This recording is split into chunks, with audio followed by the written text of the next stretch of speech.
That would get you banned. You Hello, think so? Carry on.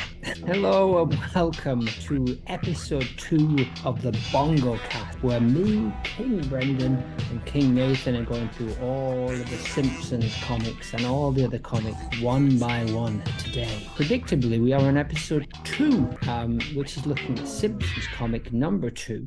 Which it's hard to pin down exactly when it came out. But when did this issue come out? Roughly the 90s, circa the 90s. Circa the 90s. It came out. January the 1st, 1994, apparently. Yes, that is what I was to say. It's a new year and it's a new Zaz. So let's have a look. Let's get into it. Do you want to Let's say bongo. anything? You want to put any context before we bongo this thing? Yes, I remember this one. I don't remember the first one too well, but I remember this one. So I must have forgot about that. I must have just got into The Simpsons around this time, or into it enough to start buying Bongo comics. And I remember getting this one on holiday in Austria. So I Nice. have it in Austrian, I believe. I believe it's not in German. Well, it's not in German, it's in an imaginary language that they use in Austria. Yeah. Very good. Australian. And so what we start off is this is, as I learned as I dug into it, although all of these things are signed Matt Groening, they're actually mostly done by their artists, and a lot of them done by a guy called Bill Morrison that we'll come back to in a little while. Do But you think Groening was doing it all himself? I thought Groening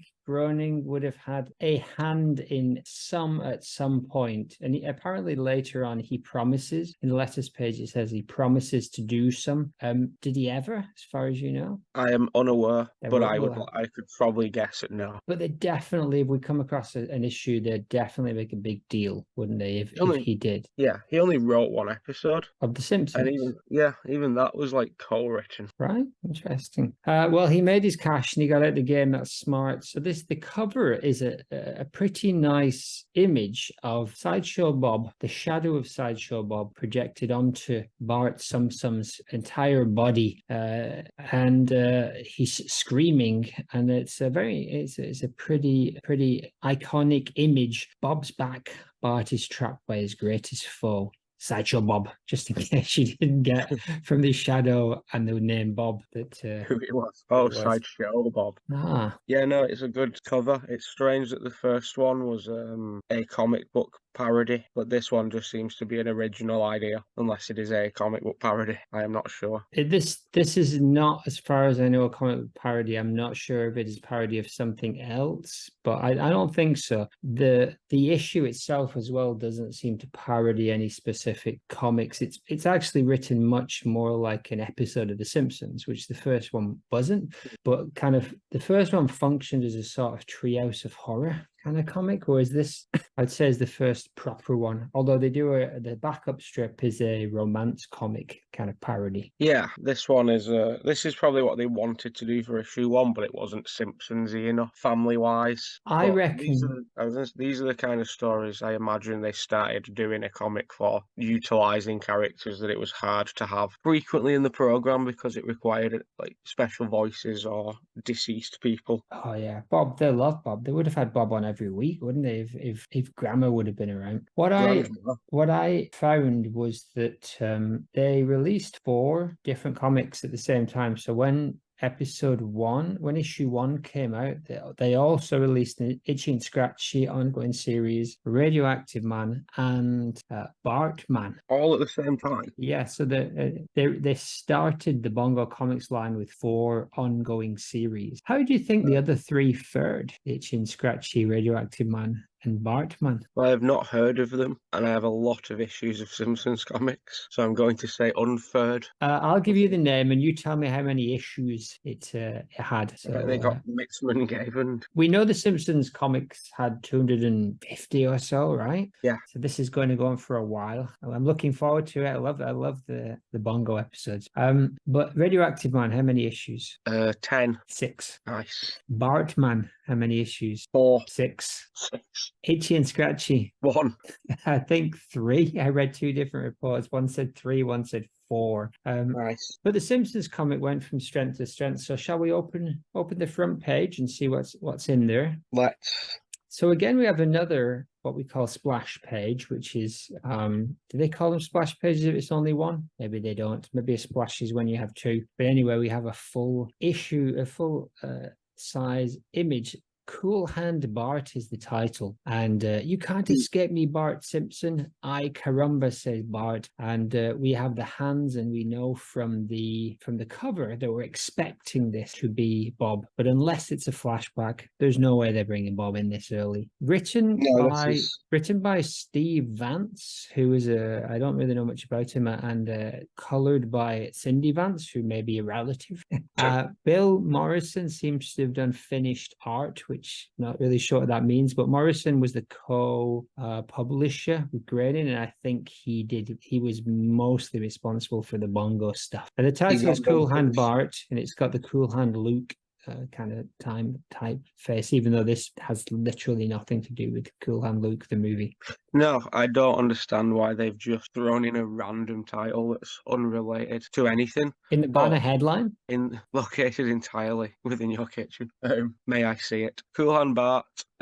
Yeah, I haven't read this comic and I haven't seen Cool Hand Luke, but I'm going to go out on a limb and say they're not connected. And yeah, I do like the clever twist that you're expecting this to be Bob, and it's again, without having read this, I can almost certainly say it's Skinner. Oh, and it's Skinner, and so we get into there's no Principal Skinner. There's no use running, you blasted young scofflaw. What's a scofflaw? We hear the thoughts. Now, thought bubbles. It's one of the benefits of a comic, right? And they use it hard. We now see a very nice, wacky picture of Skinner. I mean, one of the things that strikes me, I will keep coming back to this, is just how many awesome single panel images there are. There's some awful Bongo. We know there's terrible Bongo drawings, but there's also, we've already got 3 in this issue. We're only on page 1. Within this terror comes real beauty. Exactly. This is your final indignity. Insulting the principal is bad enough, but even you don't have the decency to respect your own school mascot. And we see that somebody, probably Bart, has spray painted a speech bubble onto the wall next to the puma, the school's mascot, that says, "Pukey Puma says Skinner is a wiener." An awful line. I don't think that was Bart. But again, nice use of the silhouettes. There's literally a line of the spray can where he's run away whilst being caught. So I think all signs point to it being Bart. It does seem that way. The cans are still on the floor as well. But yeah, that Pem and Skem Skinner is really good. I like Groening spoke about this before, but just adding one line can change the face quite a lot, like the anger. Great eyes. Joy, etc. Eureka, maybe I can lose him in there. Search Bart as he heads for the cafeteria, and predictably there's some madness going on there, including our 2 Cascas favorites, Beefcake Willie and Lunch Lady Dora Doris. You sure you know what you're doing, Willie? The last time one of these gruel drums spilled, we had to call the hazardous materials squad to clean it up. It seems like a tub, a large canister of freeze-dried gruel, ne pas manger, which is, aren't those different languages? Well, the top one's English, the bottom one's French, so yes. And the gruel is spilling out of the tub, and it's bright orange, and it's surrounded by a green stink lines. And Willie's got the Hoover out, the big old, one of those, you remember these ones that had the faces on them? I didn't think they had those in the States. Yeah, Henry. This is the finest glop sucker. You put a picture of him on the screen right now. Yes, yeah. They still exist. They're still popular in Inley, wherever we live. This is the finest glop sucking vacuum this size of Glasgow. She'll get rid of more toxic waste before breakfast than any lead britches wearing bunch of mama's boys can flush down the sewer in a toilet in a fortnight. We see a cameo here from a Millhouse Boy, Lisa, and a few other common school types. Yes, Wendell and Richard. The Millhouse is really good for like a half-face side panel. Willie's Hoover is saying Vrush, which I believe is an Austrian word.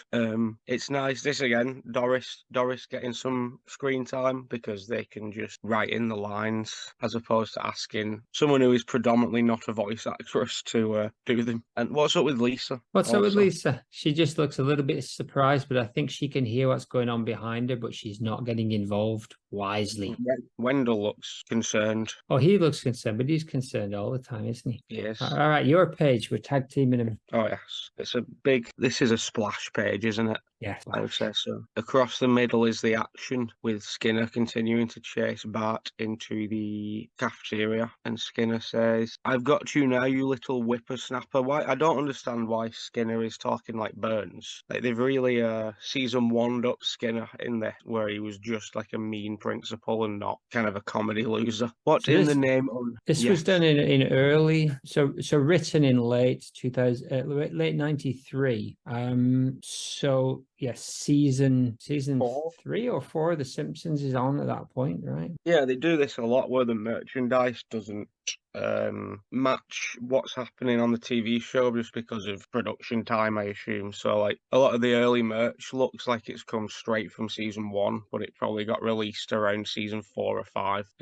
I will continue. Willie says Willie is trying to hoover up the Austrian puke. What in the name Onesi, says Willie, predictably, and Bart sneaks under the vacuum hoover. Dyson is a brand name. Coming through, man. That's very Bart. Skinner now shouts "Yah." Willie shouts "Ark," and Skinner just smashes into Willie for some reason. As all the kids... Henry explodes? Yes, Henry explodes in a ball of dust. What I don't understand is what this must be referencing something with all those random kids. It's The a top half nice of this image, page... isn't it? It's a nice image Yeah. with the kids in the background, but I don't know. I mean, it looks a little bit the kind of thing they would have done in the 60s Spider-Man, kind of Steve Ditko, Jack Kirby kind of layout, but I don't know if there's anything specific. Ditko, exactly.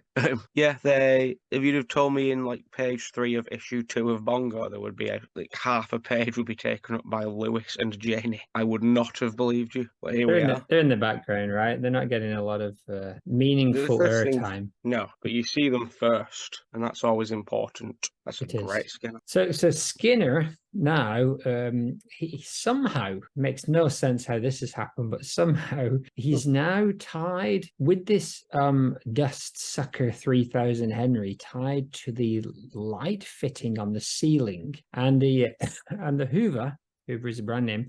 The vacuum cleaner is trying to suck his hair off his head, and all the children are laughing, all of the bullies and all of the wacky children, and Bart Simpson's grinning from ear to ear. Willie's perplexed. "Willie, get me down from here pronto," shouts Skinner. He does.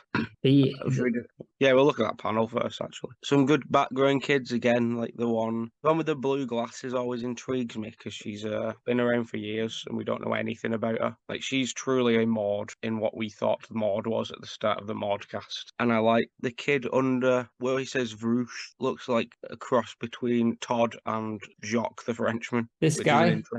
That's an interesting plot thread. Indeed. Nelson. Maybe Marge wasn't the only one taking bowling lessons, if you know what I mean. Exactly. Wee. My favourite things about this panel are Willie and Kearney. Willie looking kind of typically angry. Like, that's sort of familiar. This is what I mean about it being later than you'd think. Like, I imagine this is not a reference, but when Willie gets falls out of the ceiling and lands on Chalmers and things of that fashion where Willie gets hurt and then gets angry. Probably already begun. Indeed. That is my point. The vacuum cleaner continues to suck the hair off Skinner's head hard, and Skinner says, "Laugh while you can, Simpson. You won't think it's so funny when I get my hands on you. Hurry, Willie, this extension cord is wrinkling my suit." "Well, I'll be hornswoggle," says Bart. "It don't come off. I guess he doesn't wear a toupee after all. That's $2 I owe you, Mike House." And he says, "No."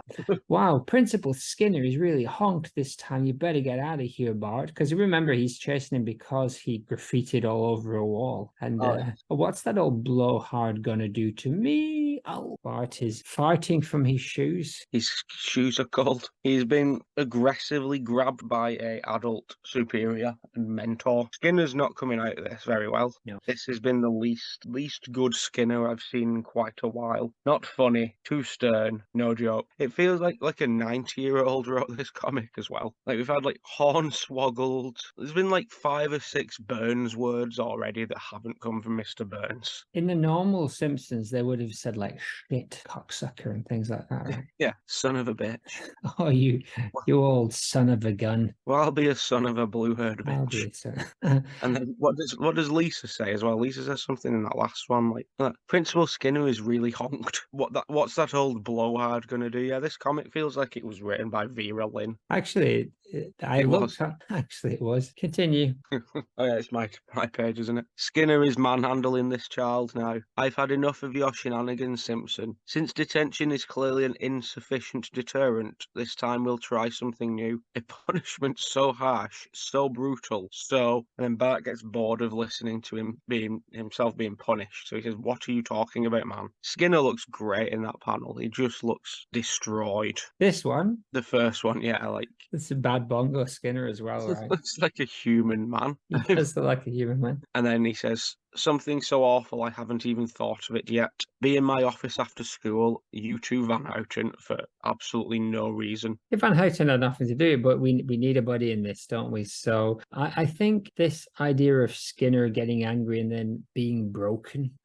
this is where I think this is where the Bongo struggles, because it doesn't have as much nuance to fill the gaps in. So it has to jump from him being angry to kind of broken, whereas you can actually see him fall apart in the and dither and kind of lose it in the show. Yeah, this is one of those things that it also applies to Edna and all the Nedna stuff you were saying recently. If Skinner isn't Skinner, Edna, Chalmers, etc., if the story isn't about them, they can easily be utilized as like a stock villain, because just as a means to getting back to wherever he needs to be. So they're in that category of, like, when you said that Edna seems to be very nice now, it's probably just because Edna was used a lot as a foil for Bart, so she was playing the villain role technically, whereas that wasn't needed for a relationship with Ned. Millhouse then says, but why me? I didn't do anything. Skinner says, let this be a lesson to you, young man. We're judged by the company we keep, says a man whose only friend is his mother. Besides, arbitrary punishment is a prerogative. That says prerogative, but the word is,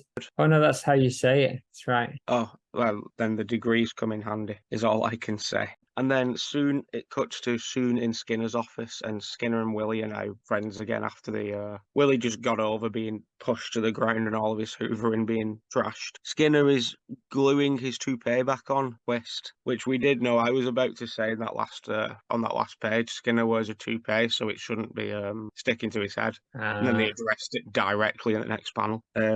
Is that already been addressed in show at this point, you think? Yeah, there's a whole thing with Skinner and a toupee, it being like one of his early traits, and then it just sort of goes away, as do most things.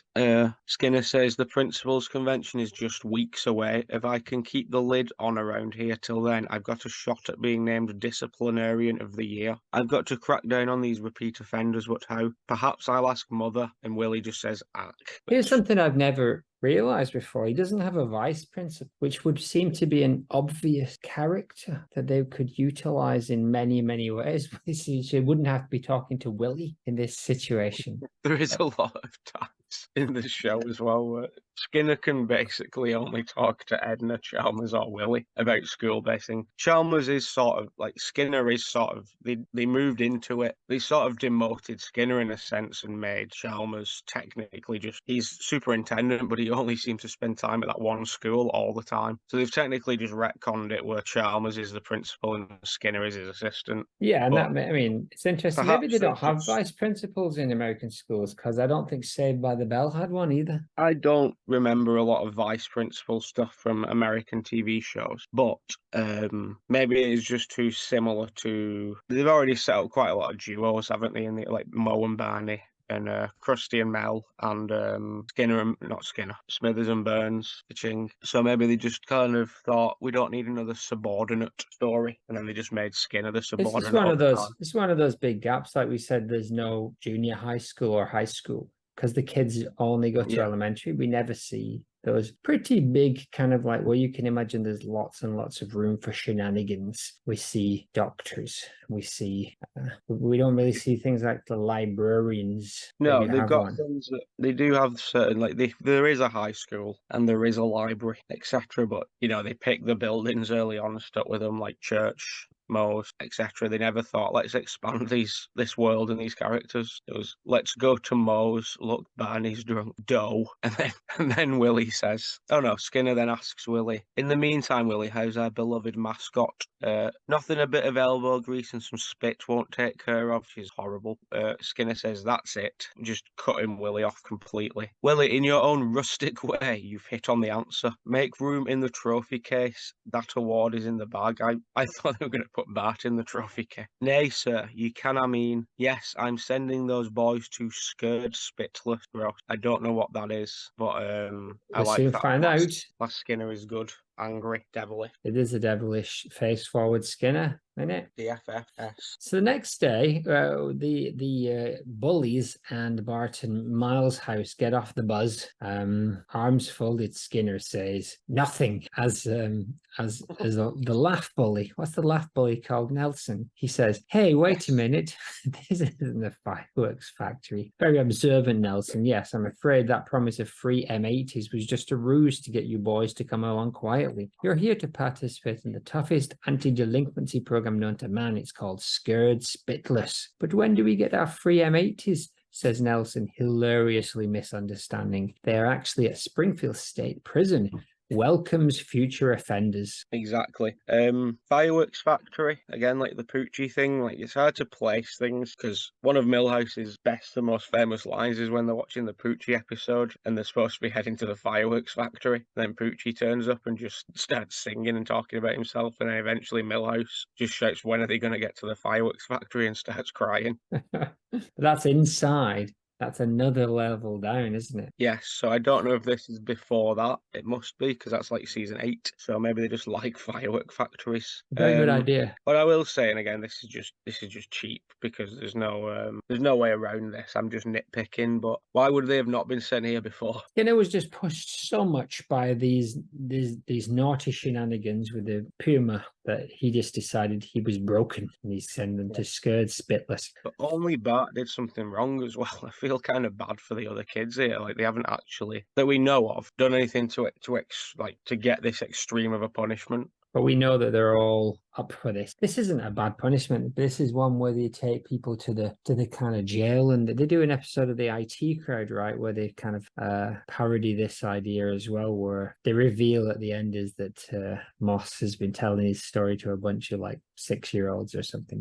The countdown one. It is the count? No, it's the robot one. I don't remember that one. It's the one where there's a bomb. They decide to bunk off for the day, and there's a bomb disposal robot, I think. I remember the one where Matt Berry's wife is a transgender man, and Graham Linehan really comes into his own. He likes it on the Twitter, right? He's continued. He's done a spin-off on Twitter called his Twitter feed. Yes. Let's not get into that now. An hour of hate with Graham Linehan. Anyway. Chief Clancy Wiggum walks out holding predictably half a donut, and he says, Chief Wiggum, says Skinner, Chief Wiggum, why don't you tell the lads about the dreadful, terrifying things we'll be seeing today? My pleasure, Seymour. We have a saying in law enforcement, boys, a frightened citizen is a law-abiding citizen.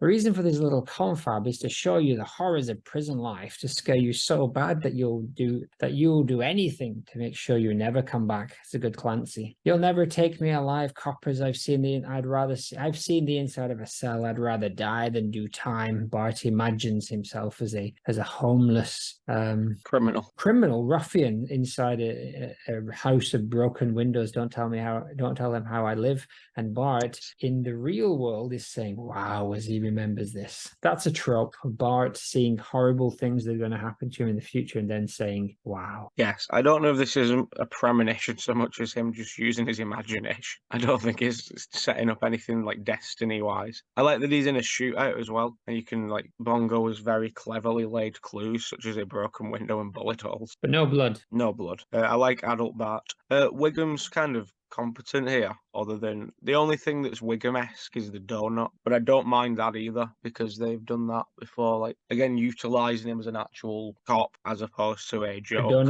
A donut eating cop. Exactly. Something similar to Michael in The Office. Sometimes they need them to do their job successfully. And because the joke wouldn't make much sense if they never were there to perform the basics of their job. In this case, I understand why having written a show that now has several hundred characters, I understand why they don't introduce a new character every time they go to the prison, or because I mean the police chief would probably not be showing kids around the prison, would he? Yeah, There'd be some kind of, but the Simpsons are, I know they do create interesting characters sometimes in these roles, but normally they just have a perfunctory kind of like basic character that actually, yeah, you might as well just use Wiggum because he's funny and he's a lot better than just coming up with some kind of Nagel style, Blue Hood lawyer style, like nothing about them type character. yeah, especially seeing as most of the comedy from those characters comes from the voice, and you don't have that here. And also, it's like page 5 of issue 2, so they probably just wanted to keep it familiar as opposed to introducing a brand new, like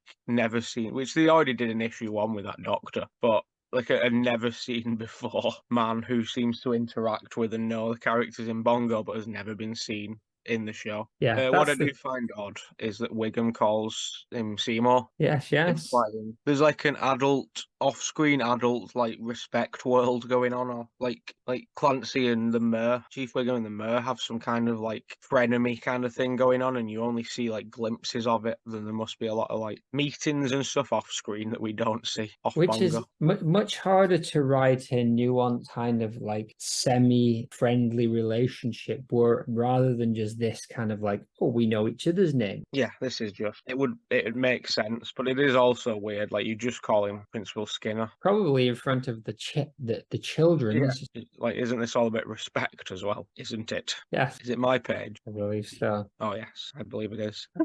Wiggum, our goal is to change you from the mindlessly rebellious kids of today into the mindlessly obedient adults of tomorrow. Satire. And Skinner furthers this by saying, you know, Chief, I might want to incorporate part of this program into our general curriculum, which I don't think would be up to him.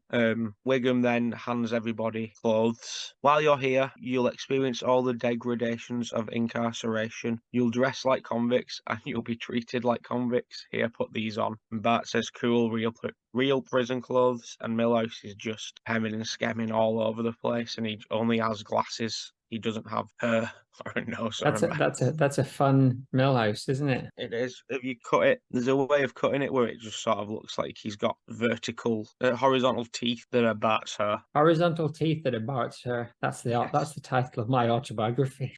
And I like then the fact that the pink and green backgrounds are back. That it's just like time saving, right? We could draw like you've got they could have pretty much, drawn the background, but they didn't, right? Am I right? that is right. They chose to just not do, which Just to Liefeld it. Rob Liefeld was well known for that. I think I said that last episode. Rob Liefeld was well known for just sketching at the absolute bare minimum and then passing it on to like the inkers who would do like all the job. squids. Aye. I think they're called squids, not inkers. Orcas. I think all the inkers are gone, aren't they, from that civilization? Oh. Cheap comedy. Yeah, no, I would do this if I had a comic, because you remember we know they haven't travelled through time and space to just being in pink. We know that they're still in the prison. Don't do it in the TV show, though, do they? They don't just have minutes of the TV show where they're just on an empty single coloured background. No, true. And also, would it have been? I don't know how they're working here, but surely, like, draw one prison wall and photocopy it like 10 Don't call times. me Shirley. Exactly. That's what I would have done. Photocopy it. Yeah, that would have fit in stylistically, just having photocopies stuck in the background. Come on, this ain't some punk rock zine. This is a high quality mid-90s publication. Exactly. HQMNP.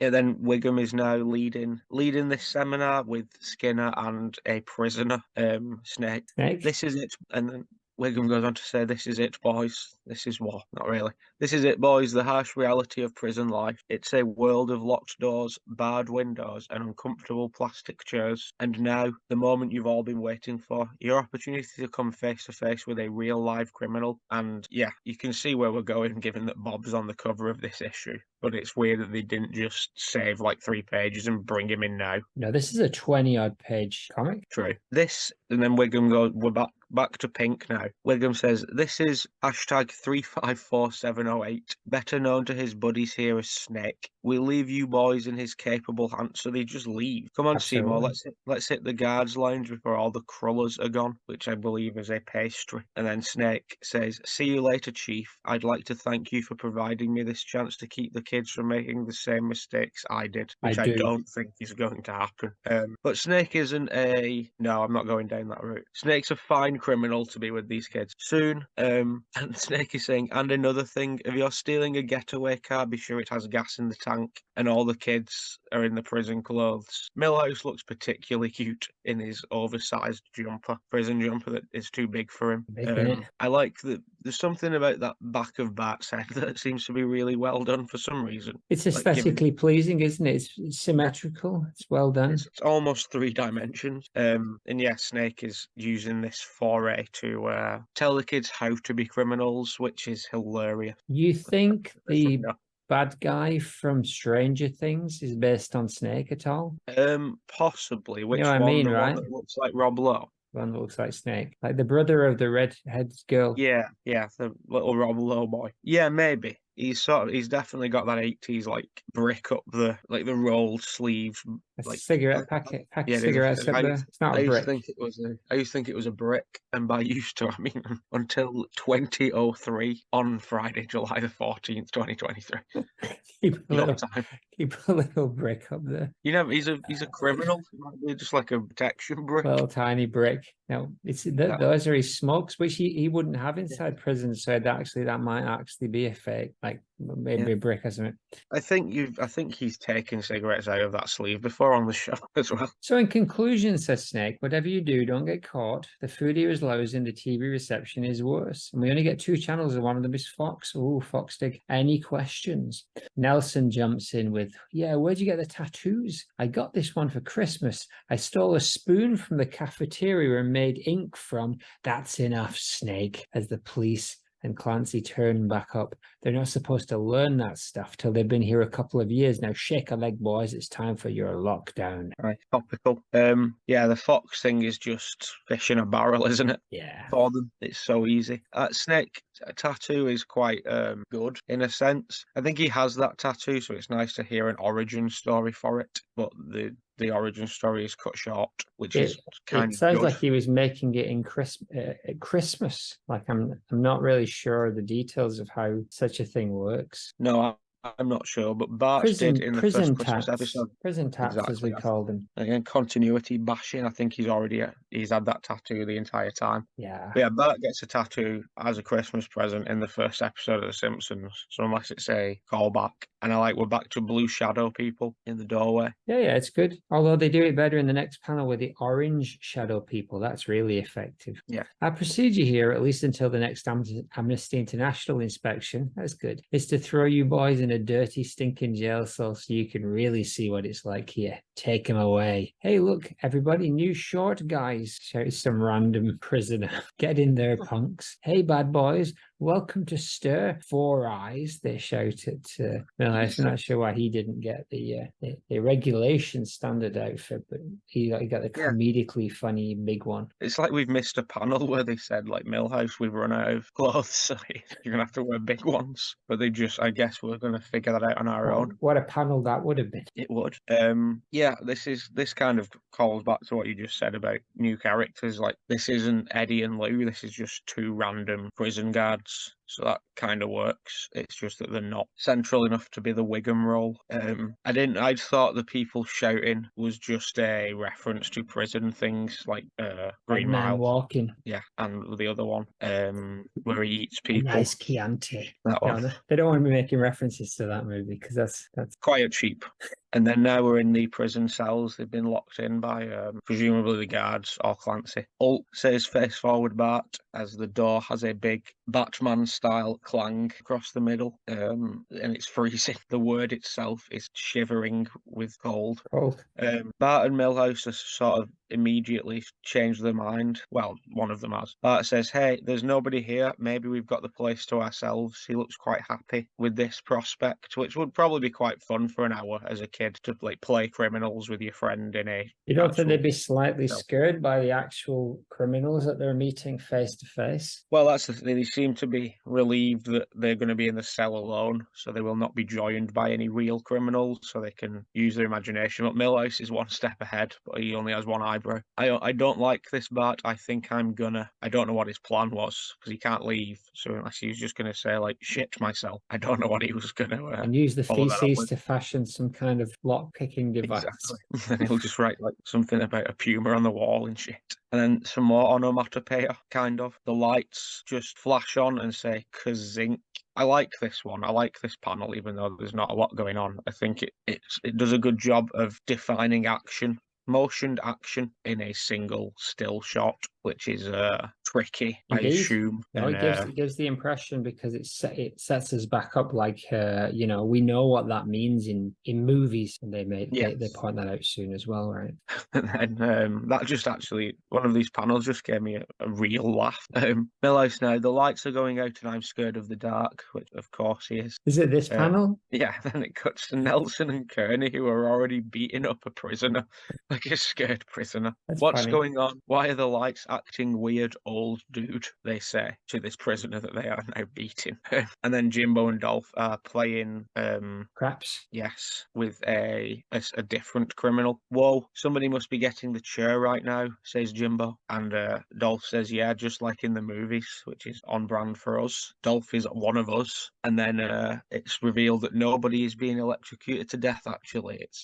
It's just Silly Wiggum. And he poured, I forgot, oops, silly me, he says, I forgot the coffee pot always overloads that circuit. So he plugged the coffee pot, which is actually just a kettle, Philip Jeffries. And it says Kazik to imply that it is freaking out electrically. Aye. And then we're back to So they're in the cell.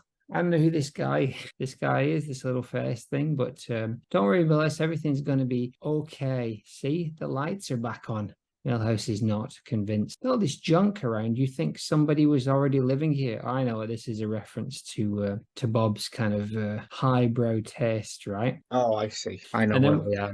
then we look in here and we see the selling of President 1968, Shakespeare sonnets in the Springfield Review of Books, and Ed's really big shoe store, and a picture of Krusty with darts in it. I wonder who. Another picture of Krusty with pins in him, like a voodoo doll, they used to call them. Things to do, number one, kill Bart Simpson. You think someone would say something about that being written on a prison cell wall, but Yes. this is Springfield after all. Number two, hire new attorney. Eep, says Bart in it's a good panel. Eep, says Bart as he realizes just what's happening. Oh my gosh, Millhouse, I know who this cell belongs to. Bart, look, we can see the shadow of a familiar bushy hair coming around the corner. Yes, looming. He says "oh me gosh," like a full one word for some reason, which I think is a thing, but I don't know why it's a thing. I don't think it adds anything to the word. No.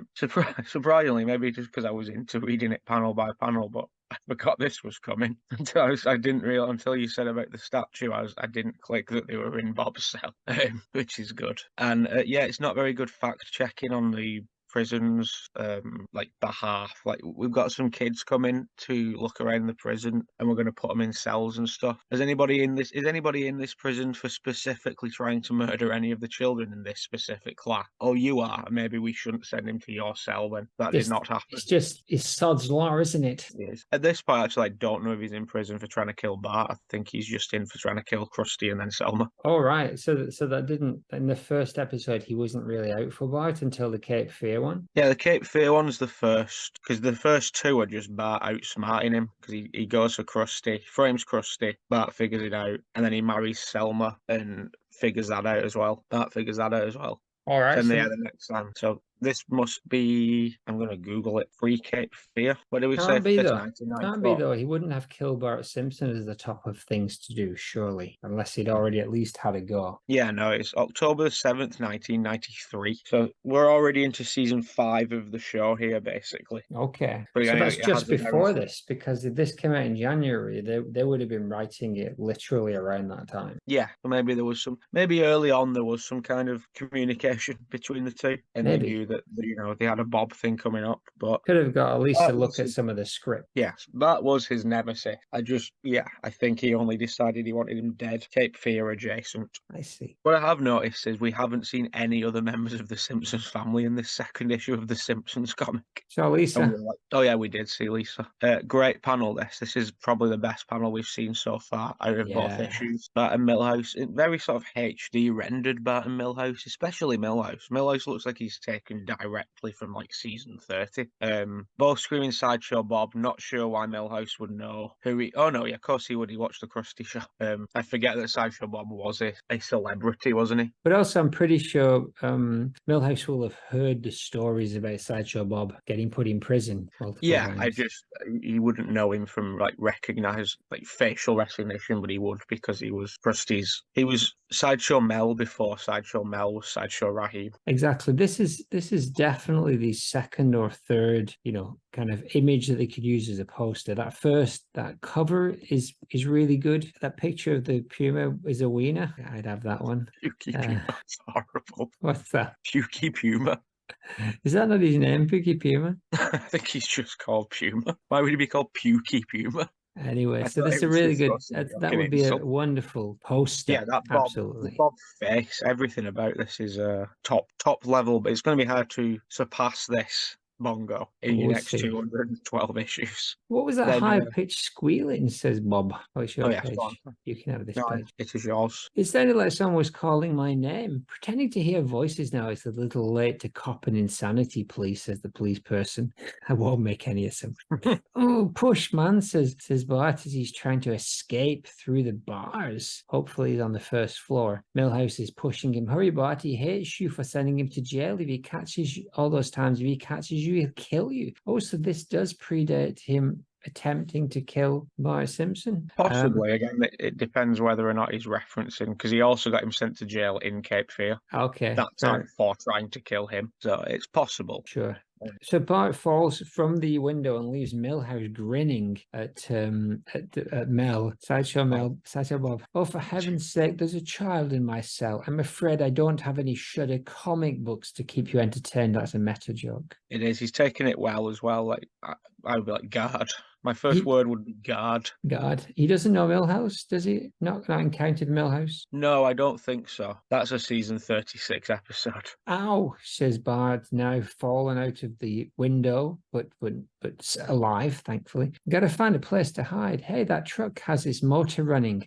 I'll bet it's heading out of here, he says. I know, that's a nice panel. He thinks, doesn't he? There's a lot of thinking. That's another good panel that I do like. It's stark and well rendered of Bart running. Piece of cake, I'll just hand it on the bench, then hop off once we're outside the gate. Yes, nice. Yeah, that Bart. I like that he's also looking back, probably out of fear of Bob, FOB, which is good. I like that sort of character use of art to add to character story traits, etc. I'm looking forward to seeing this van drive back into the prison, though, which is a very Simpsons thing. Absolutely. Which is not what they're going to do. No. Then we have our favourite two characters, Guard 1 and 2, with Criminals 1 to 3. Again, we haven't seen Homer. These two guards are putting the criminals in the back of the truck. It all looks quite Shawshanky. The colours and like the muted prison stuff. I imagine it's, not just Shawshank, like just prison things in general have these kind of... You don't get many prisons that are bright pink. I do like, if you go back up to them first, those three panels there, the only instinct you get of Bob being a part of this is you can see his shoe in the third panel, just on the bottom left of the frame creeping in. You can see his big red shoe. Yes. Cool. This does remind me of Cool Hand Luke, because Cool Hand Luke is is a prison movie. That makes it better then. What we have here Thought it is was a a failure sports to movie. communicate. And he's always trying to escape, so I guess this now makes some sense, right? Yeah, and I wonder, not from my knowledge, but I wonder if any of these prisoners or anything are based on anybody, like movie prisoners and the such. But they've missed a chance to do a Steve McQueen, right? A Cool Hand Luke, but they have not yet, as far as I can see. Perhaps we'll see him, and then we see that It's very we possible still. that this entire scene references Cool Hand Luke. It is the entire panel, the entire comic could, for all I know. I've never seen it. And there we're getting we're presuming this is Bob. And again, I don't know where this is going, but this might be some kind of switcheroo where this isn't Bob. But Bart is now stuck under the bench as Bob is sat above him with his big old feet, and they've all been slammed in the back of a van that says work farm on it, and the license plate is Chungung. Bang Which I gang. don't. Oh yes, there we go. That makes more sense. I thought it Yeah, was Chongong. Hong Kong.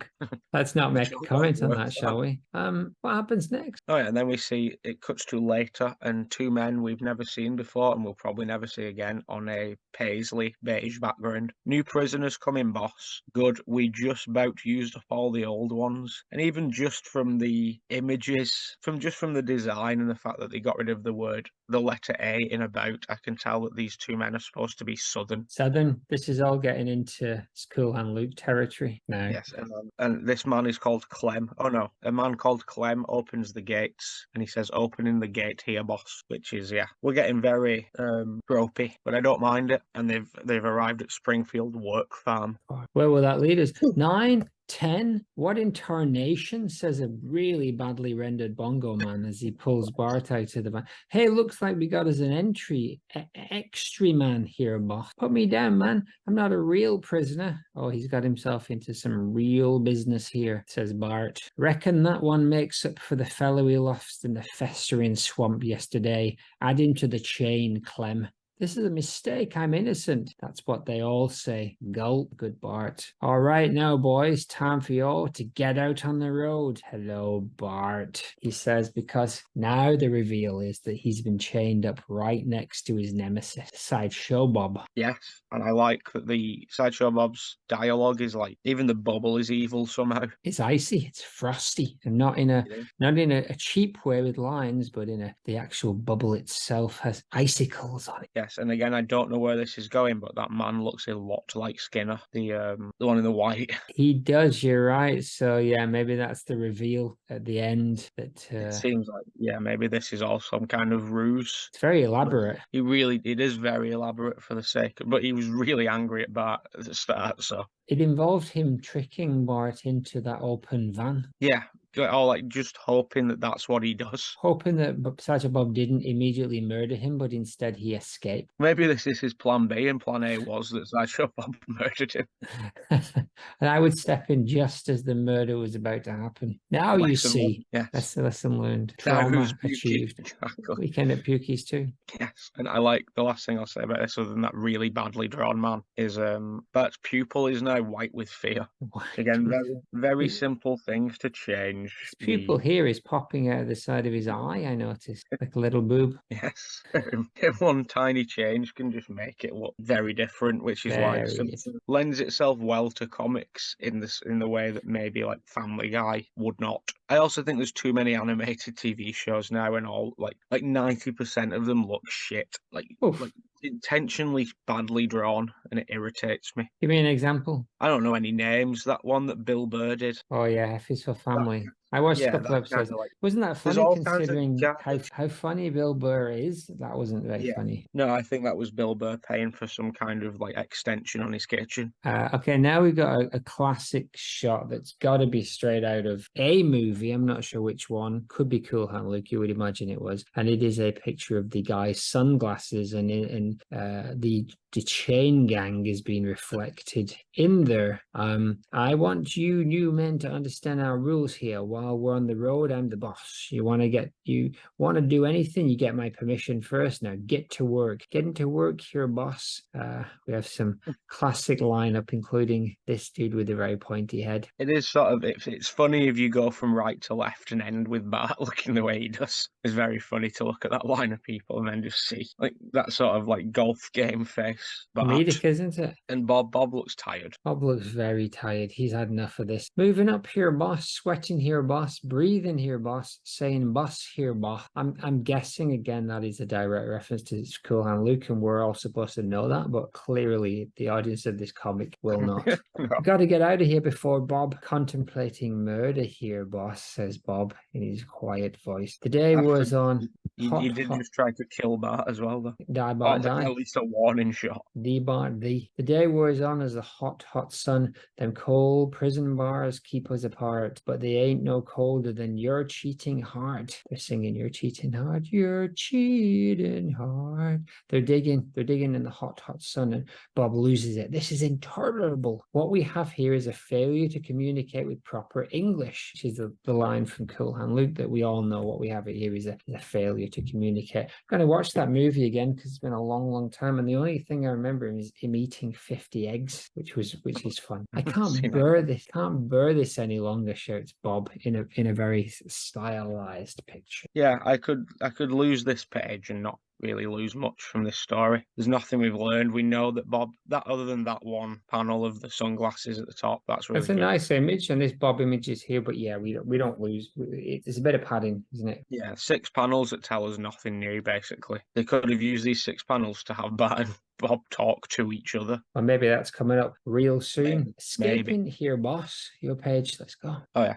Escaping here, boss. So it's Bob who's just run off because he's snapped, but Bart is changed to him. So Bob flees, Bart gets dragged with him, and Bob jumps into a pickup truck. Makes a good recovery, doesn't he? Because he's being dragged off his feet there, and then he's back running by the second panel. I really like that first panel, actually. That Bob, that wild panic Bob is good. And yeah, I like that. Yeah, Bart's back up. He's not being like bloodied. And then a man actually shoots at them with an actual gun. Shoots at a child who's simply on a school trip. Bang, bang, bang, vroom. The dump truck, as it turns out, drives off, and Bob dumps the dump from the dump truck, and all the bullets hit that, and for some reason fly off it like it's like bulletproof. Kapwing, ping, and spang are the noises the bullets make, and ver, says the van. Sounds cold. And then, that side Bob is good. Kachik, as he lot of sounds. I don't remember this many in the last one. Good. It displays action well. Ha ha ha ha. Now to the next order of business, the extermination of Bart Simpson. So he's back on track already. Back on murder track. But immediately hits a small low bridge with the dump truck still being up, and then swears. Which again,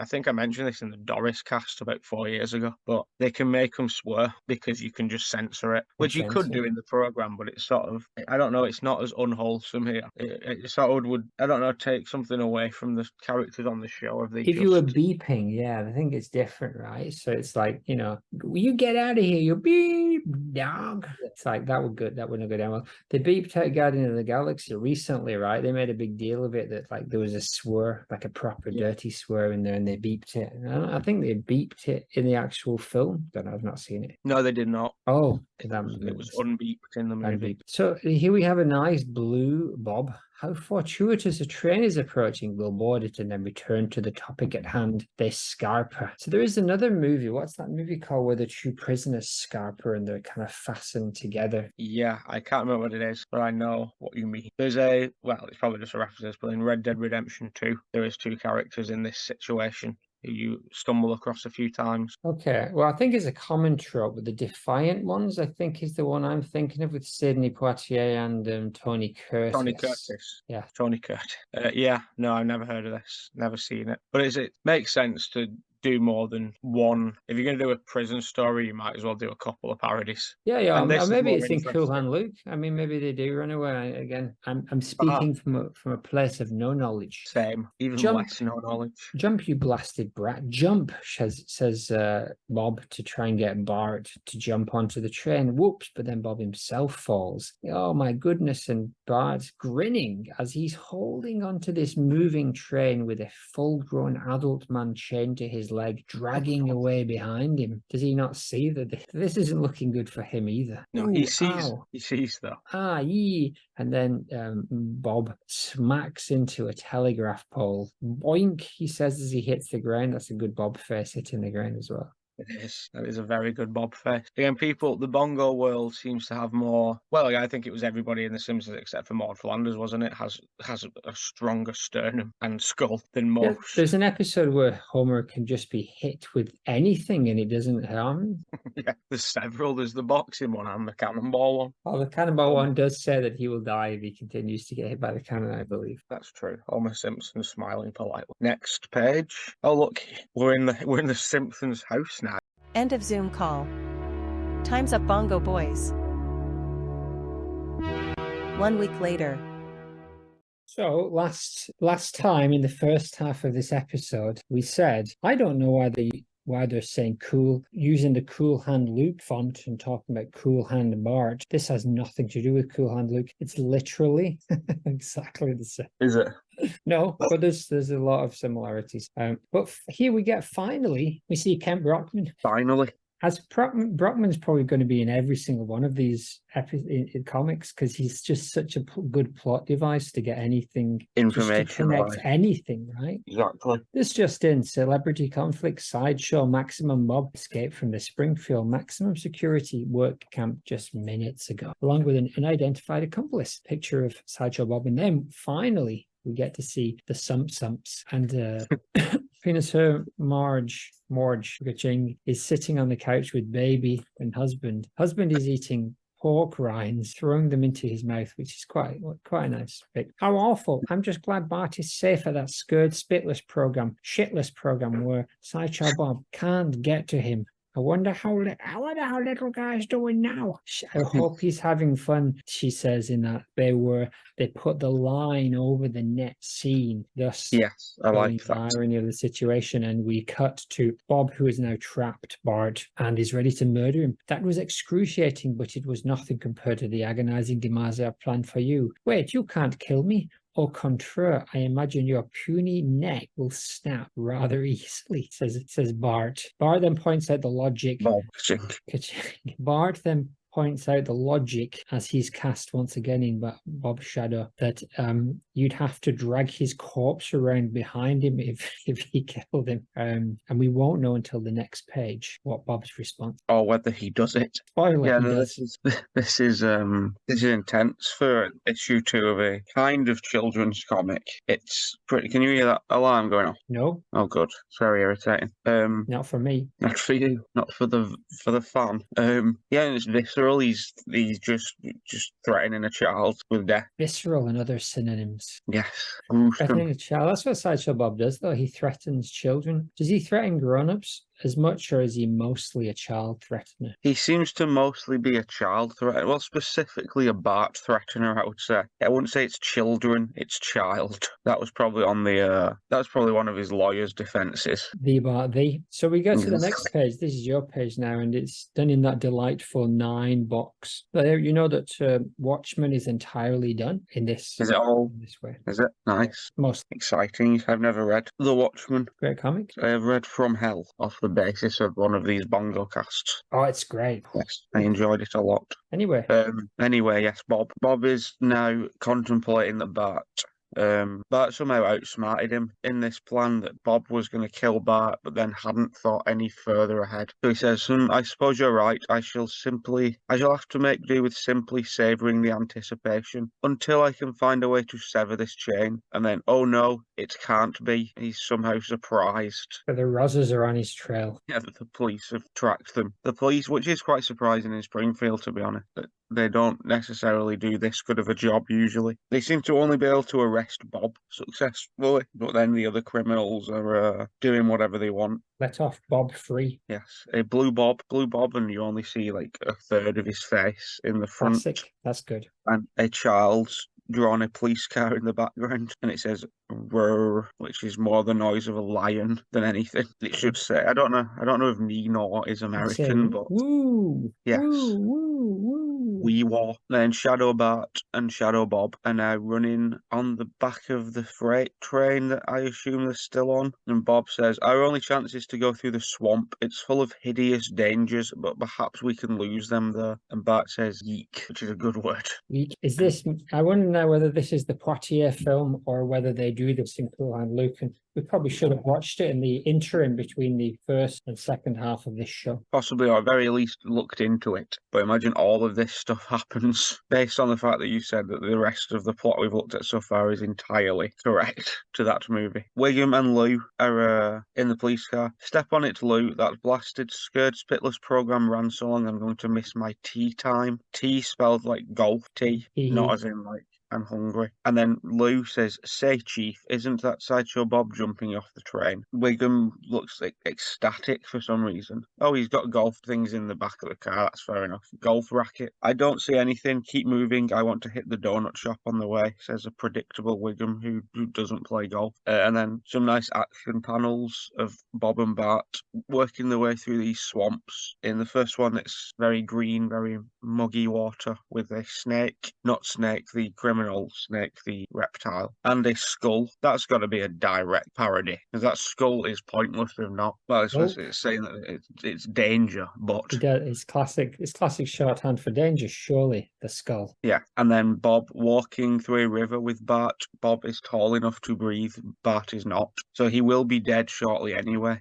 If that's one way of doing it, and Blinky's in there as well. But it's a very good underwater Bart. I do like that. And it UWB. says blub blub to indicate lack of oxygen. And then it cuts to much later, and Bob is tired, pant pant. He says, "I'm certain we've eluded them. No one could have followed us through that," which they could have Not relatively in a police easily. car, surely. No, but on foot, which is an option for them, especially Lou. Lou would have no issues with this. Lou's the only competent police officer. I suppose Eddie's not too bad, but Eddie's quite chubby. "Now, let's see where our wanderings have brought us," says Bob and quite a funny-faced Bart. "What luck, a hacksaw sale. It's just brought them directly into a town centre, probably Springfield." Probably, although they've been moving for a long time, so who knows? Oh, the bitter irony. A hacksaw, the instrument of my deliverance, is almost within my grasp. My would-be captors are here as well. For some reason, there's a police car parked outside the hacksaw shop. "This will require a certain degree of stealth. Remove your work shirt," says Bob, tired Bob in an alleyway. "I'll just dispose of this." He reaches into a skip and he says, "A hat of some kind. Fate indeed smiles upon me. A certain useful accoutrement. Oh, shudder. I must wear it to conceal my hair, but you'll pay dearly for this indignity, Bart Simpson. We don't know what's written on that." We don't know how it could possibly be Bart's fault. "A donut shop. Then the police aren't here on my account. The car is empty and the coat is clear," as he stuffed his hair into his hat. And now he's got a rather smooth, bald-headed. Have we ever seen Sideshow Bob bald? No, not in show, but I have a Sideshow Bob figure and the hair fell off, so Was I have. detachable? Can I see it? No, you may at a later date, but I'm unsure of where. Come along, my soon-to-be ex-companion. We find out why Bob is so annoyed. It's because the hat says, "I heart Krusty." And the heart, I don't know if you know this, but the heart stands for love when you see that on a t-shirt or a hat. No, I forgot about this Bob. This Bob's great. Bald show Bob. Oh yeah, it's good. But he's got his hair on. Oh, he's like this. Is there a stone cutter? Am I thinking of the stone cutter guy? Yeah, but look, longer. That is a very fun Sideshow bald Bob head. You should put that on screen now for all the punters to see it. I shall. What do you think of that, fan?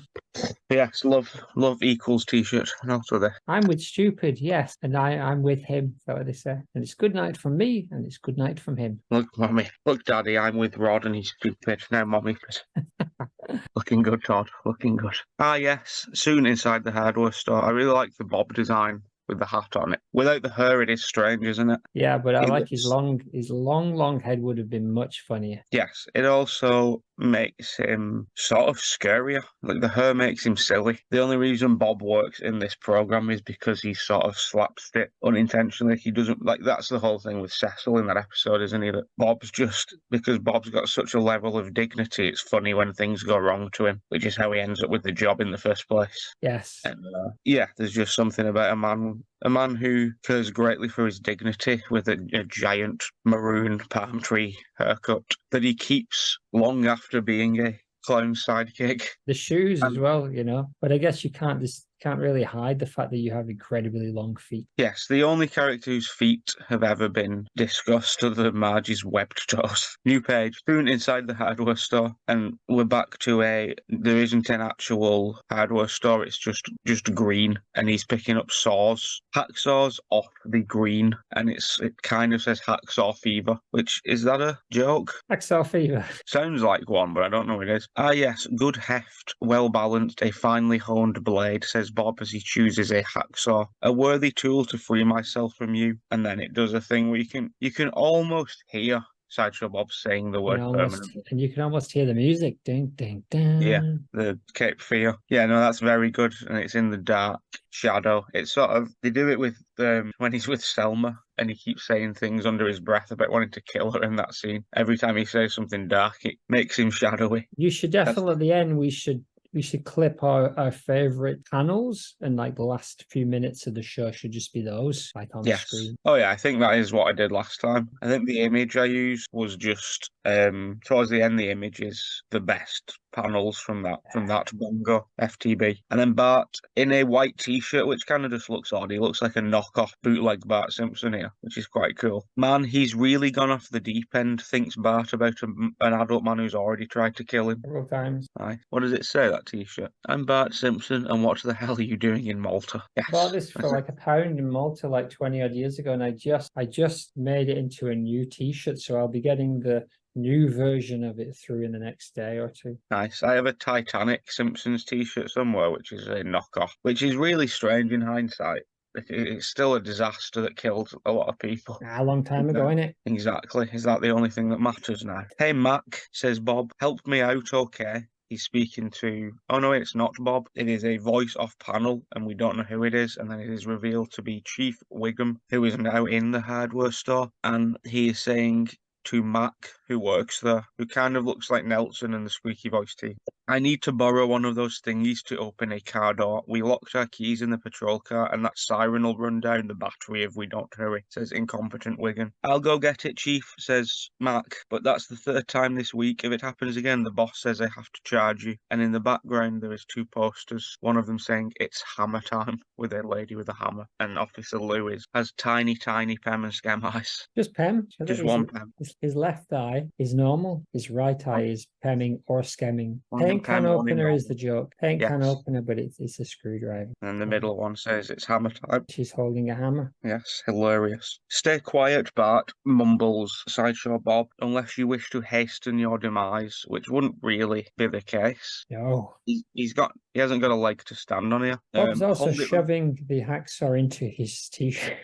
Which he could just pay for. This is making him look worse. Can't imagine he has any money at this point, does he? No, but he could have waited and walked around the store with it in his hand, not started pocketing it in front of the chief of police.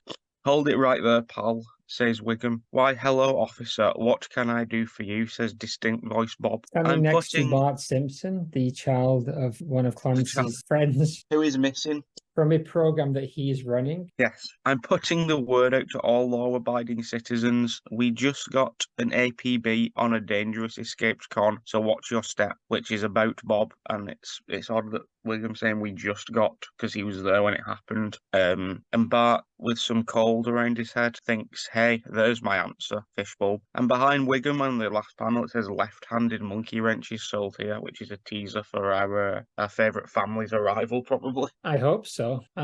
Why, thank you, officer. I'll certainly be on my guard against Varouche, and another fantastic panel as sprawling Sideshow Bob's clownish hair it emerges from the cap, and Lou's now proper pemming and skemming as he says, "Gas, Sideshow Bob. I never would have known. Holy Hannah, the bulletin didn't mention that he was a master of disguise. Cuff him, Lou." Haven't bothered to do backgrounds in any of these panels, but we're getting to the end of a 20-odd page comic, so I imagine the cartoonist was gunning for the clock. Yes. Foiled by a small boy and a small appliance, we see that Bart Simpson has used the dust sucker Hello Henry to suck the hat off of Bob's head and say hi to all the guys back in the slammer for me, Sideshow Sideshow Bob. Take him away, says Bartholomew Simpson. Nice Now, work, kid. I'm not one for praising Bongo storylines, but I do like that they've brought it full circle with the vacuum, as that is Yes. how this whole thing kicked off with Skinner. Is it? I guess it is, isn't it? It's been a Yeah, long he time. stole his toupee. Brilliant. So some great Bongo plotting there. Nice work, kid. I heard about that little mix-up that you stuck on the chain gang, that got you stuck on the chain gang, and the advice of the department's lawyers. I'd like to offer you a sincere apology. Apology accepted, Chief. Just see that it doesn't happen again. Oh, well, don't worry. This was a once-in-a-lifetime thing. I can assure you that ordinarily we only lock up people who deserve to be behind bars. Cut to Millhouse boy, in jail at night. Help, help. Hey, where'd everyone go? And I think they could have made this even more creepy by having in a cell with somebody who was clearly a dangerous character, but they didn't. They just got Millhouse proper P&S-ing. Yeah.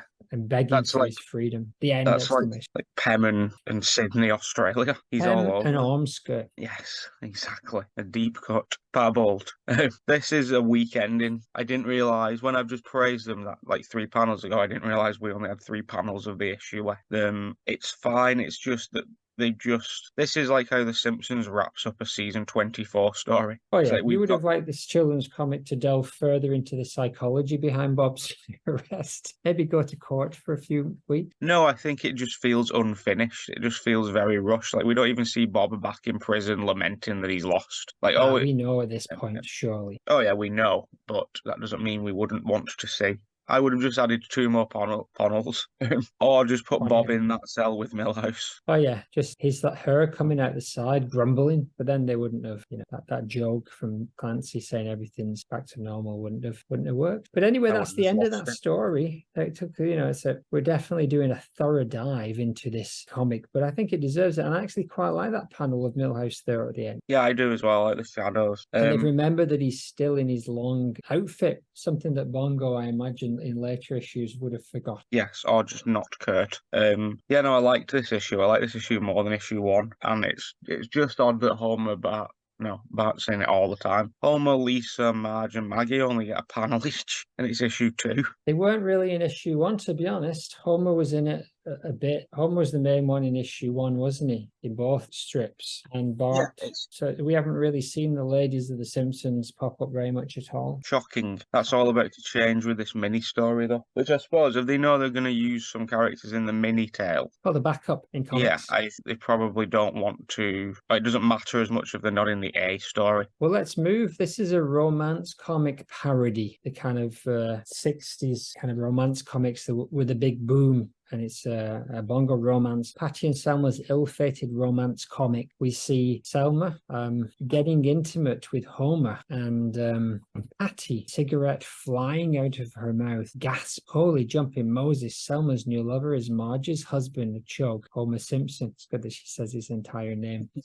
Describes who he is. And interestingly enough, today, that clip where Larry gets it on with his ex-wife's sister just popped up on YouTube. Yes. That's funny. Oh, Larry. And then at the end, John Hamm turns up and she says, "Why the fuck is John Hamm?" A question for the modcast as well.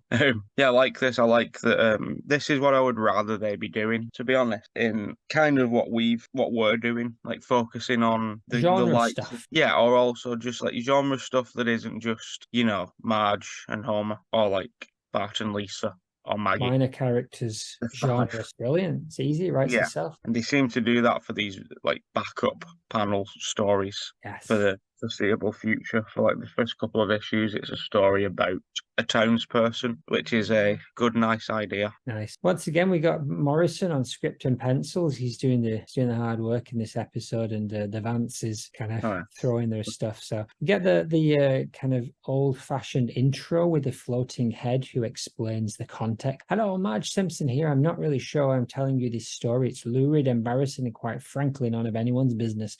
But I suppose some of you bought this comic because of the eye-popping back cover. So I guess I owe it to you, my humiliation. I call this story. So is this where they had the backup strip on on the back of the comic and you turn it upside down or something and read it that way. Very good. Yeah, I I like think I those. believe I still have a few of these knocking about that I believe either you or Kieran must have bought. And yeah, they do. I feel like I've got this one specifically, like the front and the back are both their own separate kind of cover. Interesting. So my sister, my home wrecker is the thing, and Homer's in bed and he's saying, "Selma, Selma, ooh baby," and Penis heard Marge has got a big hat on her head that makes her head look like a penis, and he says, "What the? Is Homer dreaming about my sister Selma? No, that's ridiculous. Just the mention of her makes him shudder with bile rising revulsion." I'm guessing that he's thinking about the March on Selma, the civil rights movement. That's why he's Of drooling. course, yeah. And he's drooling. That's a great line, by the way, what Marge says, bile, rising revulsion. Bile Rising Revulsion. That's the name of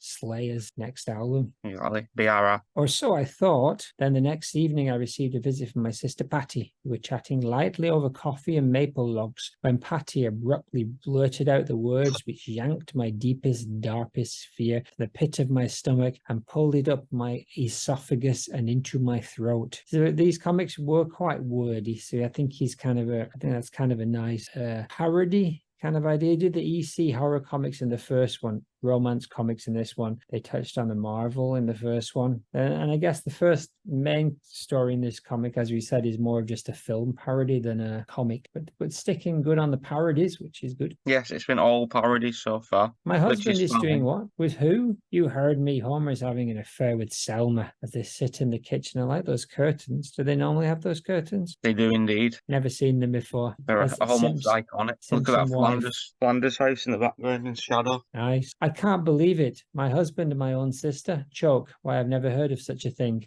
Once again, Brockman. Maybe Brockman's doing every episode, every issue so far. It's happening everywhere.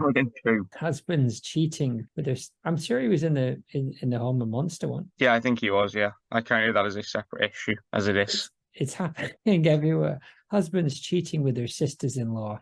Are you the next victim? They're really setting up a mysterious paint you itself into a corner kind of story, right? Yeah, and the picture on the TV, on the news, is Homer and Bill's like Patty, but I guess that's the thing about twins, isn't it? What's the thing on The Office when Dwight, I think he called, is it Gabe, or it might be when Michael's there, but he says he's met twins and he brings them over and it's just two like German men and he's just fascinated by twins. I have not seen that. He just asks them questions about being twins. Siri, show me that clip. Okay, chatbot. Gotta love it. Hey Google. Now we are on page 2, and it is Patty taking centre stage, saying on a blue background again, "As Oprah is my witness, I swear it's true. It all started a few weeks ago." Odd line. I think that's just a lack of character development from Patty, from knowing Patty, because I don't think she's an Oprah kind of person. Maybe it's just never been established. And then we cut into flashback mode, and we know that because the panels are now clouds, which is very cool. Very good.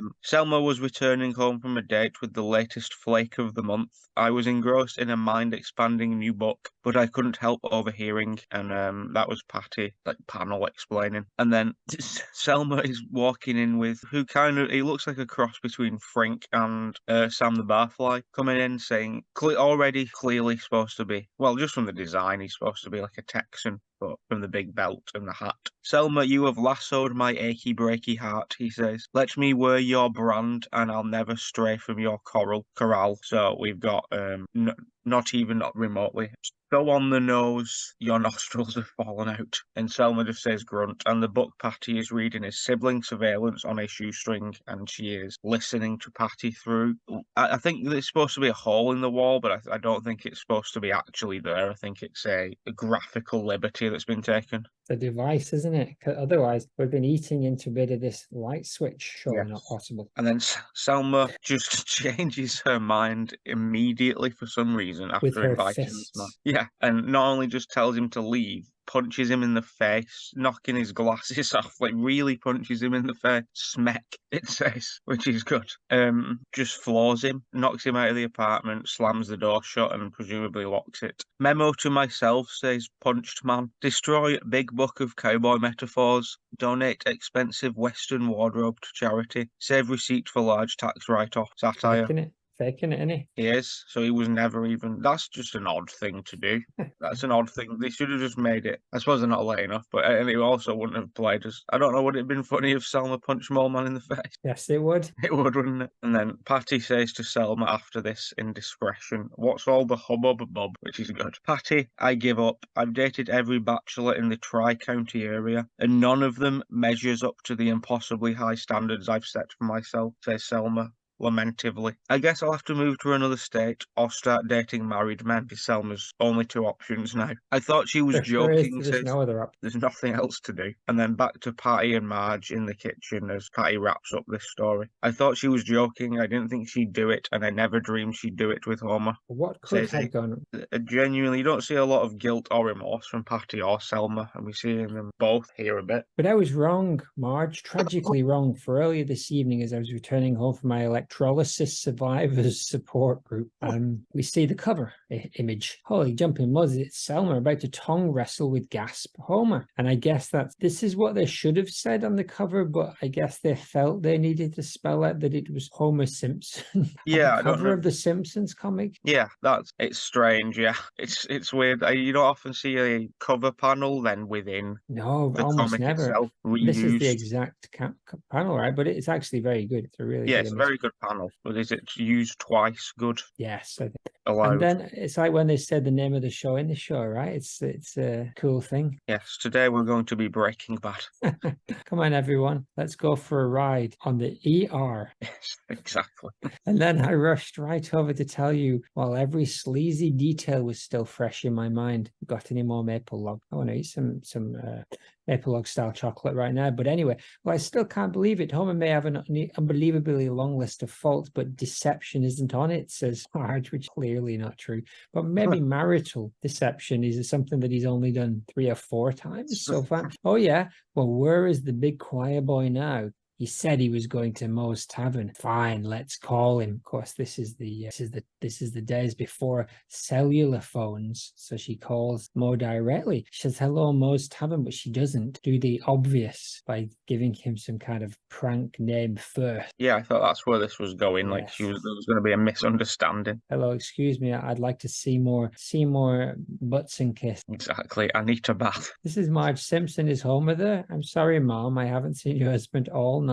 Weird. Well, he's not there. Ha. I mean, oh, I'm so sorry, dear. Yeah, they're not really played on the fact here at all that Patty and Selma hate Homer. They've played on the fact that everybody's surprised with Selma, but it's good that they've thrown in a half a Patty and that she's still kind of happy that Homer's done something wrong. That her sister is going to Sad. lose everything. Yeah, and then we cut to Moe's Tavern. Here's the joke. Well, yes, here's the gag we've been waiting for. It is a answering machine. It just says, "Hello, Moe's Tavern. I'm sorry, ma'am. I haven't seen your husband all night," is the answer machine message, which does answer a question I just had, which was, why is Moe calling Marge ma'am and not like Midge? But this makes it make sense. Moe is saying, "This new telephone answering thingy is going to save me a lot of time," and Barney responds with a belch. Could have been cut out, to be honest, for me. And then we have like a parchment style piece of paper as Marge narrator Marge continues her narrating. The pieces of this horrible picture puzzle were falling into place. It began to dawn on me that Patty's accusations could be true, but I still needed proof. So with my heart pounding in my chest, I agreed to go with Patty to her apartment to catch Homer and Selma in the act of sinful betrayal, and a thundercloud raining with lightning coming out of it just to kind of show that things are kicking off, I think. Madness in it. It is. Minutes later, we arrive to discover, and Marge is slam right. I can explain, she says. This is your page. Marge slams the door open and it makes sense. Homer J. Simpson, how could you, and with my own sister? Which, it makes sense that she's shouting at Homer before Selma, but it's weird that she's just choosing to ignore Selma. Marge, wait. Not for long. Not for long, indeed. Marge, wait, I can explain, shouts big-armed Selma, and I like that doorframe Patty is very good. I'll deal with you later, home wrecker, says Marge, pushing Selma out the way from the looks of things, and she karate chops Homer directly to the neck, as Marge is known to do, and says her famous catchphrase, "Take that, Homer." And then she's killed him. That's a good panel where his head's hitting the ground covered in lipstick. Yeah, take that, Homer. Gasp. Doink. His head has now been decapitated by Marge's karate chop. Oh my lord, I knocked Homer's head off. I've killed my husband, says a underwhelmed Marge. And then Patty says, not a jury in the world will convict you, Marge, which honestly is probably true. I mean, the fact that there's no blood should have given away, and the fact that his head fell off with a simple, normal human's karate chop suggests that there's something more going on here. A non-karate practicing woman of colour, the colour being yellow. I didn't have an end to that sentence. So now we've got Marvin Monroe turns up and he says, hold on, what's going on here? Dr. Marvin Monroe, why are you doing here? That's what I was trying to tell you, Marge. In frustration over the sorry state of my love life, I sought help from D. Monroe. Allow me to explain, Mrs. Simpson, he says as he picks up the decapitated head of Homer. After a quick credit check, I examined your sister. I just soon discovered the root of her incredibly twisted mental state. What is on Homer's mouth on that above panel? It's another kiss, right? Oh, is it? I see. Voiceover from Monroe expositions. Selma's jealousy over your marital bliss, coupled with her extreme contempt for your husband, had created a conflict in her subconscious, which caused her to seek out doomed relationships. I suggested she begin a romance with the object of her jealousy/disgust, and thus break it off, freeing her to pursue healthy relationships. This is a very weird, taken a very weird. In fact, the whole premise for this comic is deeply, deeply strange. Yeah, the premise for this comic is they had a good idea for a cover, yes, and then worked the way around that. 100%. However, Selma was reluctant to have an affair with Homer as she smacks Monroe in the mouth. That's the third man being punched in the face in the last three. By a Bouvier. There's only Patty now to go. So with the help of the good folks at Duff Gardens, I created a lifelike auto-animatron of your husband. Sam was just about to dump this fake Homer and complete her therapy when you interrupted her.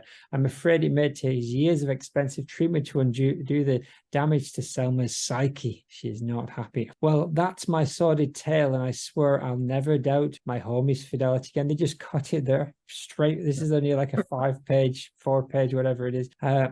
And then he's now, everything's back to normal. Penis, her Marge is in bed and she's reading again. And Homer is once again drooling and saying Selma. And this time he definitely is talking about the civil rights march. But oh no, hold on.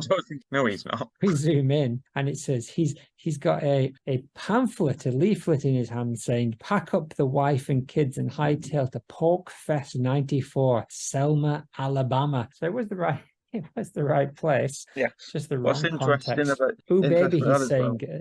as he Yodara is onto this leaflet. Exactly. Ooh, baby. The end. Selma is also the name of Margie's sister. Well, that's where all of this started, but I wouldn't accept that. If I was Marge, I would not accept that her sister was getting it on with a fake version of her husband so as to unpack years of trauma. No. I also wouldn't believe that my part-time therapist who's in it for the money would go as far as to have a theme park create an auto-animatron Homer. Got a level of R trade. I do like those. The story just ends with Marge and Selma having not reconciled and looking angrily at each other. Yeah. What I just noticed in that 9-minute break was what's it called, this like doomed romance comic. Just watched Cool Hand Luke on 9x9 speed. Yeah, romance comics, sure. That appeared in a Simpsons episode prior to this. It's called Doomed Romance Comic, this specific in-show brand. So I think that's what's happening here, is they are writing comics that have been seen already across the Simpsons timeline. Okay. We do it again with the Buzzman one that we've already looked at in Maud Bongo for the Maud context of it, but it's the Otto Dusk Till Dawn story. And that was based on Otto in the Otto episode of The Simpsons is writing a comic about himself called Buzzman. No, I mean, it's cool that they... This is one read by Bart Milhouse and Samantha Stanky, voiced by that woman, what's her name, from Twin Peaks, the receptionist. Don't know her name. I know what I mean. Yes. Can't work a Kimmy? mobile phone. Kimmy Robertson. And that doesn't sound right. So we have cutouts is. now of this is quite delightful on the next page because you demanded it. Bongo presents Patty and Selma's fascinating fashion. So we have pictures of Selma and Patty in their underwear, in their knickers. And it's one of those where you can cut it out and then you can put multiple outfits on. She's got a Sunday best. She's got a Miss Ogami. I like this. I prefer this to the comic. And I then like she's got this. like a sexy outfit. And are this Patty and Selma? Do we get one of each? I guess we do, right? Yeah, we get them both. Named as well for your pleasure. So it does say that you can create your own, and we'll run as many as we can in future issues. So I'm interested to see whether that happened. Spoiler alert, it didn't. They do that quite a lot, though, actually, where they'll do it'll keep coming up and they do show people's versions where they'll give you like half a picture and say, like, finish it. No, yeah, I quite like this idea. They did a full book of these at some point with the family that I vaguely remember, but this is very 90s, like. They're very popular when I was a kid. You get them in the comics all the time where you would cut out when we had nothing better to do pre-internet other than to make little outfits for our characters in their underwear, in their dundies. Well, this was if Mordcast premiered pre-internet somehow. That's how that would be going as well. Like we still would have imagery of Stamp, etc. It just wouldn't be as chatbotted. No, be hand drawn, like it was in the old days. But because this is issue 2, we've now got letters page. So I had a bit of a look through, and mostly it's just letters saying it was very good. They like The Simpsons episode 1, issue 1. There's a Bartraverse cartoon, which is cool, but I'm not really sure what it refers to. No, I don't know if it's just, is it a play on the word traverse? I don't think it is. Is it a play on like the Bartverse? Well, at this time, there was a lot of those Image comics, like beginnings of the indie kind of independent comics that were big action kind of stuff, like Spawn and all the Image stuff. And maybe it's related to one of those. Yeah, maybe it is indeed. Here's the part of the letter that I thought was good. So the dude really likes goes on for ages. David Peaty in Concord, CA. He goes on for ages about how he liked this Amazing Colossal Homer, but he's not very happy about the backup story. And he does I hope somebody got fired for that, where he talks about how if you were a comic book collector, you would not store your comics in the way that Comic Book Guy did in issue 1 in the EC Comics parody. This is one way to. It seems like this David Simpson, whatever he's called, has gone out of his way to try and say we're not all like Comic Book Guy. And in doing that, just come across as the most Comic Book Guy person possible. Exactly. Then they go on to say nice things about Bill Morrison, particularly in the advances. And they say how it's unusual to get a comic book based on a TV show that's any good. And then this is where they point out the stuff about, somebody writes in and says, Michael Cooper from Manchester, England, what will be the 5th title in the series? I'm imagining that because there's an English version of this, an American one, wasn't there? I think the English one was the bigger print that maybe, I don't know if they came out at the same time, but anyway, I think they've mixed the letters. But this is where they come out with, like, he asks, what will be the 5th title? And that's a weird question. Oh, no, not really. There's been 4. Well, this is the one, right? Because this is where we worked. That's where it set me off thinking, like, well, what were the 4? Because I thought it was about Simpson comic, but it wasn't. It was Bartman, Radioactive Man, Itchy and Scratchy, and the Simpsons. And they say we've got millions of ideas, and we're going to do some non-Simpsons comics as well, and we'll be doing we did a glow in the dark cover for Radioactive Man, and we'll do more, and maybe some crossovers. But in the end, don't think much of that happened, and by the time we get about 6 or 7 issues in, we're just down 100% to the basics, having the Simpsons. I think it also will get more not kid friendly, but more kid orientated as it goes on. I think the stories will start being more kids comic-y as opposed to comic booky. I'm interested to see if the quality continues or even increases, or whether we do get maybe these episodes will only be 5 minutes long because the comic is garbage. But I'm sure we could still make an hour and a half episode out of each one. Why not? I think the worse they are, the longer the Bongo will be.